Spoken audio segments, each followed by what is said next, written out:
Tompolasa tompoko vavy manatitra ny arabandray amin'ity takariva ity minitra maromaro ny rahantsika eto anasananao ny anaraka izany hatramin'ny farany ny zavantranga teny amin'ny anteny mera-pirenena teny ny fanatanterahana ny fifidianana tao anatin'izany androm-panjakana izany ny sehatra ny tsy fandrimpalemana teny Ambohimanarina tao ihany koa ny tany amin'ny tanàna ny Miandro Vazo tany isan'ny hoentina amintsika ny tatitra zay akoatr'izay ny sehatra sosialy samihafa nazahoana akony ihany koa ka dia hoentina aminao amin'ity takariva ity voafidy andro antolakandro ireo mpikambana roa izay andrafitra ny fitsarana avy momba lalam-pandrenana isolotena ny avy eo anivon'ny anteny mera-pirenena tery dia tery ny isam-bato tao anatin'izany fifidianana izany araka izao ako mba vao izao.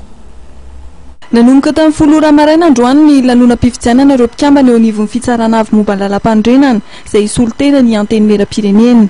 Tamin'ny iray ora sasany vao nanomboka ny fandratsaham-bato ka lany mpikambana ao amin'ny fitsarana avy momba lalam-pandrenana Andriamatoa Isany, Marcelin Razafimiary tamin'ny isa 10 sy Andray Anarsedo Reta Farsen Dama nahazo isam-bato 920.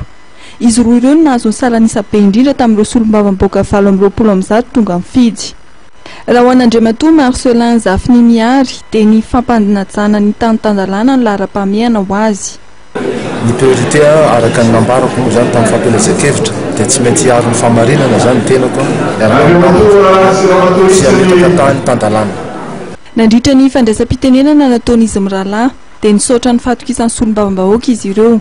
Nanamafy ihany koa Andriamatoa Damarsen fa isatrano ny fanakalozan-kevitra ahafahana manatsara ny fiara-miasa ho an'ny tombotsoa amin'ny firenena.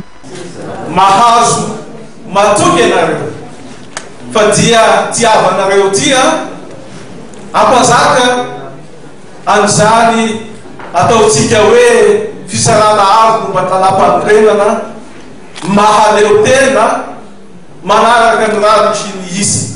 Mariana fampitsara avokoa ireo voafidi-kambana eo anivon'ny fitsarana avy momba lalam-pandrenana androany ireo.